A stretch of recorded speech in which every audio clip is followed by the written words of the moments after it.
busy people getting fit in Fulshear, Texas. Our aim is to help you look better, feel better, and perform better as quickly as possible. I'm your host, Bryan White with Blue Eagle Fitness and Nutrition. Welcome. What's up, Clancy? How's it going? Hey, how's it going? I'm having a great day. I noticed you were out a couple days last week and you weren't so hot, I take it. Yeah. And then I noticed you came back to the gym yesterday or maybe the day before, kind of starting up again after not feeling so hot. How's that going? Yeah. So I was sick. I was sick for 11 days. I was out. I mean, yeah, I know that's a long time. So I kind of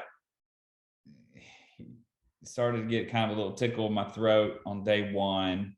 Day two actually felt pretty good. Day three, I had a couple of meetings, but I thought I'll just take it easy.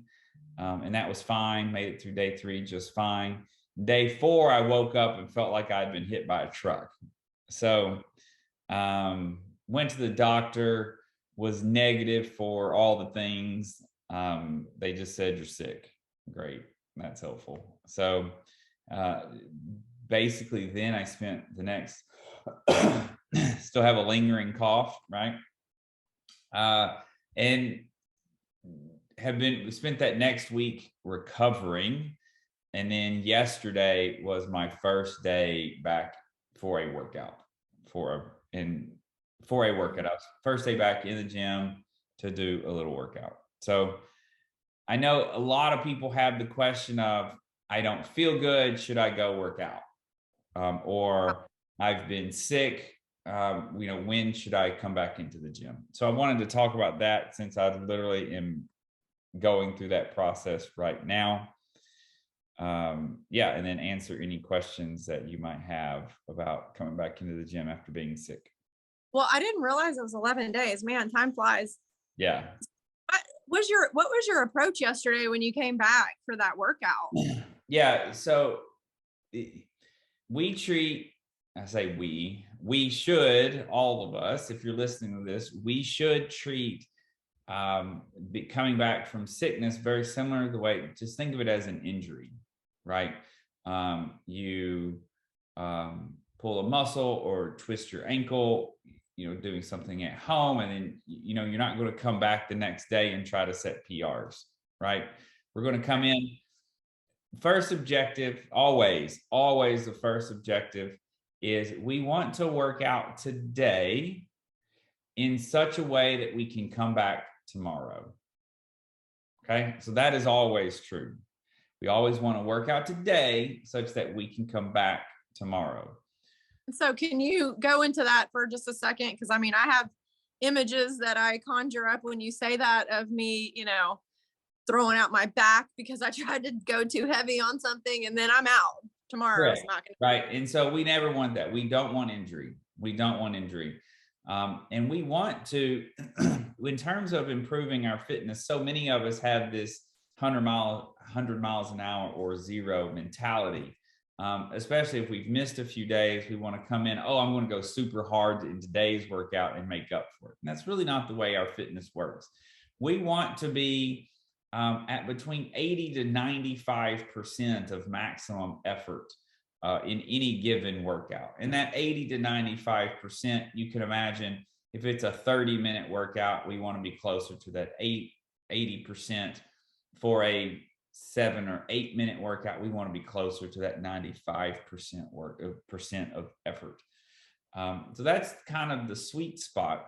But I say that of max effort, and that's max effort based on where you are. So I'm coming back from being sick, and yesterday is a phenomenal example of, I hope other people in the gym saw me. I hope they saw me trying to lead by example as best as possible. And then I wanted to share it with others, kind of what happened in the workout. So the workout was, we did a warm up. And a warm-up is what a warm-up is. So I should be able to handle a warm-up, no matter how I'm feeling, because it's a warm-up, right? Then we went straight into the Metcon, and the Metcon was a 25-minute AMRAP, 5 different movements for 5 rounds. The movements were, Clancy may have to help me, but it was wall balls, box jumps, double unders, sit-ups, or Russian twists. Pull-ups. And no pull-ups. Did I say double unders already? Double unders. So box jumps, double unders, sit-ups, ball slams, D-ball slams, and wall balls. And I just wanted to walk through kind of what I did. It was work for 30 seconds, rest for 30 seconds for a total of 25 minutes. So the first thing, my first station was wall balls. Normally I would take a 20-pound ball and throw it to a 10-foot target. Do you want to guess what I did yesterday? I'm going to go 14-pound ball. Yeah, 14-pound ball. Good guess. I did air squats. Oh, I saw you doing that. That's right. I did air squats. So the thing here is we don't just want to scale. We don't just want to dial it back a little. This is my first day back in what was 10 days. Yeah. Let's relax. Let's just move. We're here to move through a full range of motion and then press up something overhead, which we'll get to with the D-ball slams. That's it. I'm not trying to set any world records. The last thing I want to do, have you ever when you're coming back from an illness, you start working out too hard and you notice, oh, my heart and lungs aren't as good as they should be. No, you're recovering from being sick. That's get a call. Have it in our head that we're not happy or we didn't have a good workout unless you have to scrape me up off the floor and I'm just passed out dead in a puddle of sweat. That's right. With a sweat angel. Some of us aren't happy unless we killed ourselves. We think we didn't do good enough or we didn't go hard enough. And that's such a ridiculous mentality. That's right. That's right. Now, we don't want to just come to the gym and waste our time by not going hard enough. But I will tell you, especially with our community and just the community of people that we live around, not going hard enough just doesn't happen a whole lot, right? We as coaches spend more time dialing people back than we do encouraging you to go harder. So again, something to keep in mind. So the next move, so wall balls, I changed into air squats. The next were box jumps. What would you think I would do for box jumps? I forgot what you did, but did you do step ups? I did not. I actually jumped. Normally I would jump to a 24-inch box. I jumped to a 20-inch box. So okay. I lowered it down by 4 inches.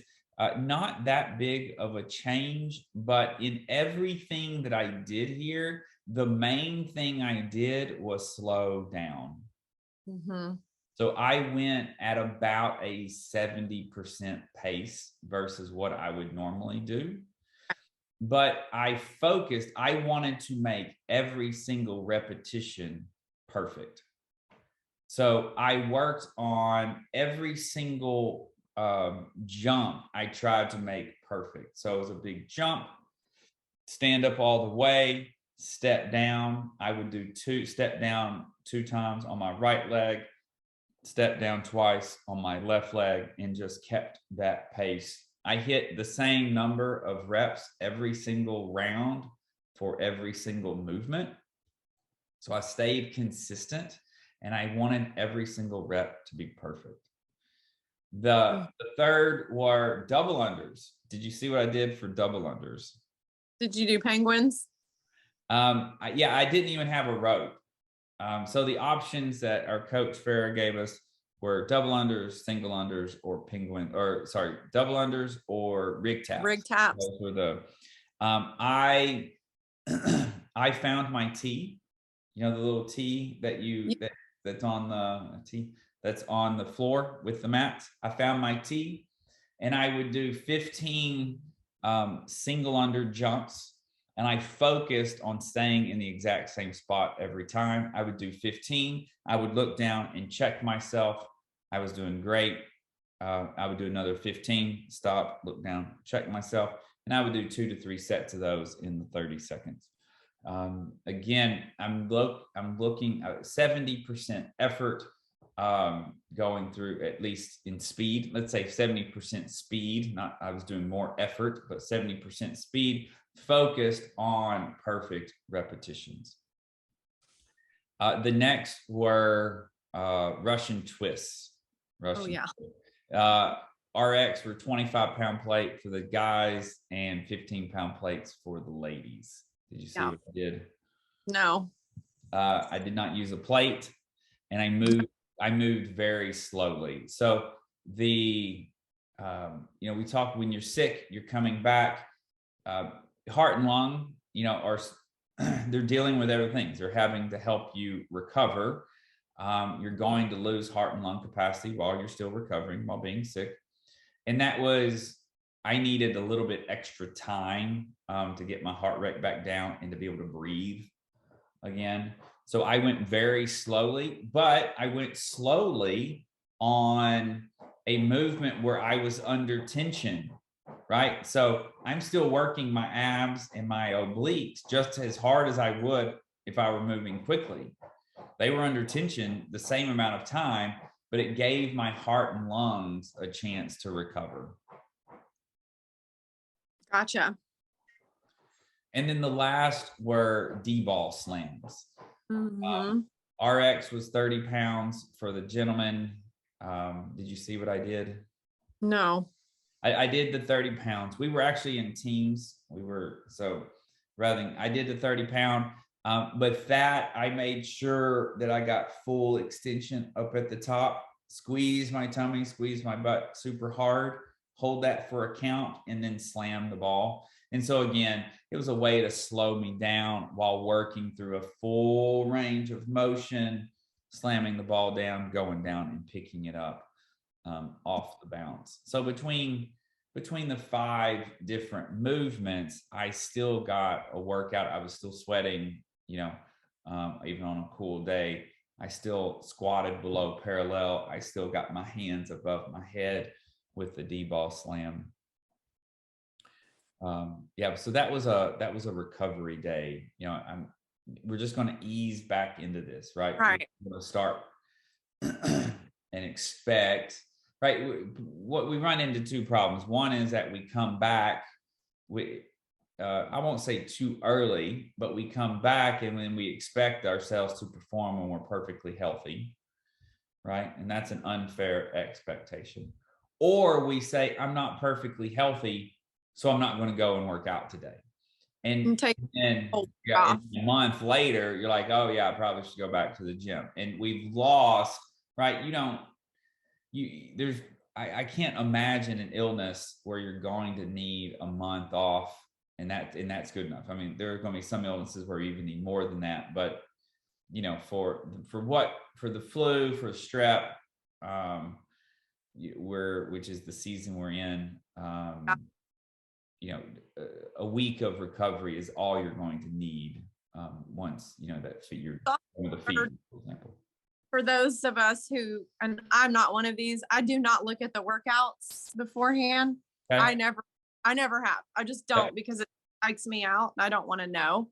So instead I bring a suitcase to the gym with all my stuff. So I'm ready for different, scenarios. But times, when people aren't feeling good or they're coming back from an illness, they look at the workout and they go, oh, it's fill in the blank. I am not doing that. So they skip. And I hear that a lot. People are like, oh, it was burpees, so I skipped, or it was handstand push-ups, so I skipped. But we have so many ways to scale. In fact, in our coaches meetings, this is like a hot topic of conversation. Yeah. We have so many ways to scale that there's no reason to miss any workout if you hate a certain thing or if you can't do a certain thing and you feel like you're not going to have success. We can scale you. And so for yesterday, when you were doing your scales, I did something a little different. I I went harder on certain things like double unders because I can't do them consistently yet. Yep. So I can do 2, then 1, sorry, my battery. So I went a little bit harder trying to do the double unders, and I went heavier on my wall balls. Okay. And then I still, scaled to a lower box because I'm more comfortable still jumping to a 20 or a 16. I love it. So you jumped, right? Jumped. I love it. I love it. And for those of y'all who don't know, Clancy for years only stepped. There is a significant fitness difference between stepping even on a 24-inch box versus jumping on a 16-inch box. Jumping anything, even a 45-pound plate, jumping on anything is going to improve your fitness orders of magnitude greater than stepping up to any height. Yeah. And I've heard you guys say that for so many years, and I've listened because I would never jump on anything as me. And so now I know, and I'm comfortable jumping on that box. And so I do it, and there you go. And so that's how I kind of approached that workout yesterday. Was I went harder in certain areas and heavier pound D-ball. I would normally do a 10 or something. And, I went heavier where I could, and I felt good about it. So good. But I like because I think what happens is when we're sick a week and then we're like, oh, I need another week. And then that turns into another, and then something else. And then that's 3 or 4 weeks. You're already out of the habit. You don't feel like coming back to the gym. That's right. So that's, I hate for people to slip into that because we all know we feel better when we're there. That's right. And they get to see us. And we're awesome. You are awesome. Love it. So anyway, I don't have much battery life on my phone. I should have been more prepared for this. So you're breaking up with me. Is that what I'm hearing? Is this the new way of I don't want to talk to you anymore? My mom's calling me for dinner. I gotta go. It's 9:30 at night. No, I have to go watch. Battery died. Okay. Well, thank you, Clancy. I appreciate it. Always enjoy our conversation. Thanks, Bryan. Yep. Go plug in your phone. Okay. See you soon. Bye. Bye. You can get every episode of Busy People Getting Fit wherever you listen to your podcast or on YouTube. You can also reach us at busypeoplegettingfit.com. Until next time, thank you for listening.